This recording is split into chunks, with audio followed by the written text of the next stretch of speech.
Just to be clear, you, her, and me. Yes. Me too. Yes, also you.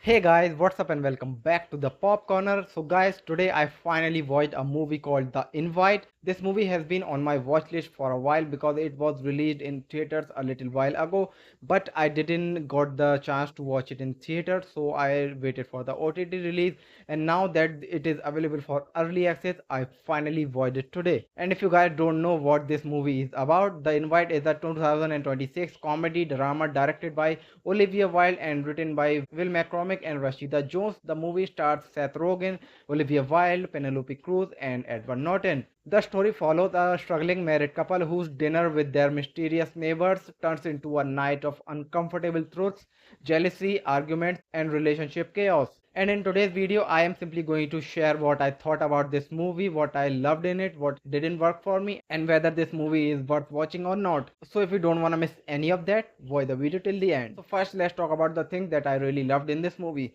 First of all, I loved the whole movie itself. I thought it was incredible. And the thing is, if you have watched the trailer, you probably know what I'm talking about when I'm saying that the trailer heavily misleads you. The trailer makes it look like this is a movie about a couple getting invited to a sex party or some kind of a swapping situation, but that's not really what this movie is about at all. This is actually a movie about couple Joe and Angela who are stuck in a slowly dying marriage, and then you have the other couple Hawk and Pina, who are almost the completely opposite. They are happy, they are adventurous, they are experimenting with their sex life and completely comfortable with each other and with their relationship. And that's where this movie becomes really interesting, because this isn't really a movie about singing, it is a movie about communication. Joe and Angela have stopped communicating with each other for a long time. They are not talking about their problem, they are not telling each other what they actually want, and they are not even addressing that problem that they are not talking with each other. They are basically living together rather than actually living together as a married couple,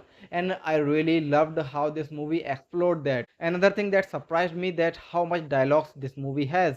This movie literally a dialogue driven movie. From the moment the movie starts, somebody is talking, arguing, joking, explaining something, and having a fight, and somehow I never got bored. And when I found out that this movie literally was shot in only 23 days and was mostly filmed in chronological order, I was honestly impressed, because there is so much chaos is happening throughout the movie and everything feels like it's constantly escalating.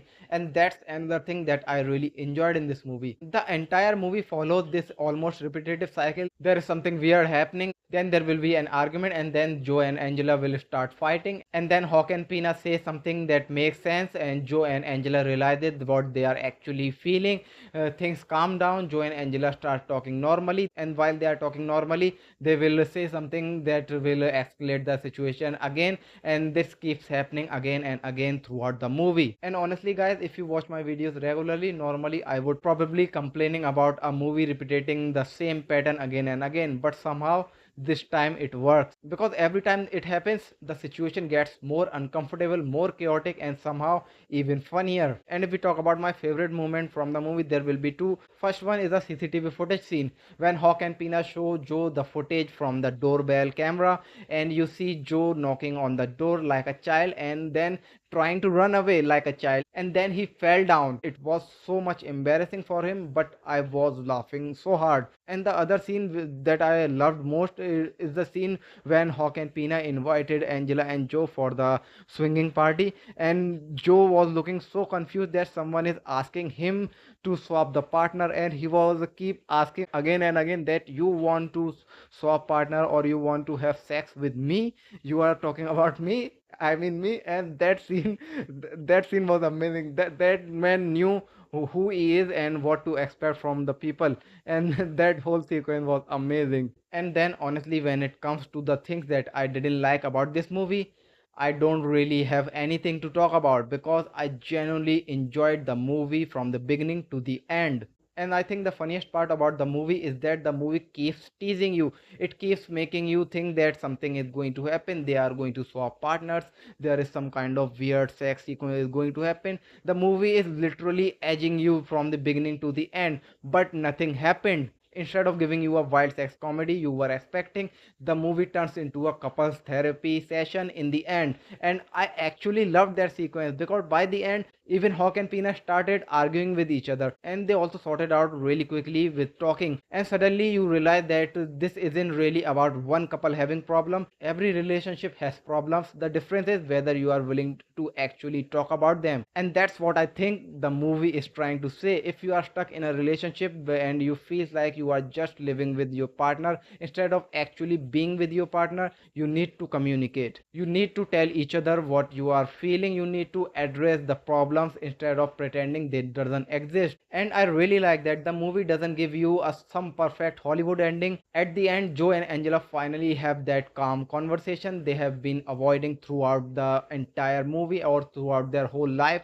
And we don't know whether they are going to get together or whether they are going to get divorced, but they had their conversation, and that is the beginning. They addressed the problem that they were pretending that they didn't have. So that is that is the moral of the story that this movie is talking about. And this is not really about swapping partners and swinging or orgy kind of movie. This is movie about relationship, communication and all, and that is what I really liked in this movie. This movie is funny, this movie is serious also, this movie is chaotic, and this movie also giving you a really great message. So guys, these were my thoughts on The Invite. If you guys have watched the movie, please share your experience about it, share your thoughts about it with me in the comment box below, because I would love to know what you guys think about it. So that's all in this video guys. I'll see you in the next one. Till then, take care.